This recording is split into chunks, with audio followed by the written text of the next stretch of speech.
estoy aquí para recordaros algunos tips de cara a poder realizar una entrevista telefónica de trabajo con éxito. Vamos allá.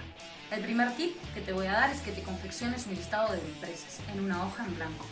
Pongas allí las empresas que puedan llamarte, o bien porque les has enviado tu currículum, o quizás porque tu orientadora laboral te haya dicho que te pueden contactar. El segundo tip tiene que ver con que busques un lugar tranquilo y sin ruido para hacer la entrevista. Es importante que estés relajado y si puedes tener agua cerca, fenomenal. El tercer tip tiene que ver con la actitud. Es importante que tengas una actitud positiva y sobre todo relajada. Puedes trabajarla bajando los hombros y tirándolos hacia atrás. Eso aclarará y suavizará tu voz. El cuarto tip tiene que ver ya con que te sepas muy bien tu currículum, de la A a la Z, tanto las fechas como la experiencia laboral. Si el entrevistador o la entrevistadora te pregunta, tienes que saber cómo es tu currículum.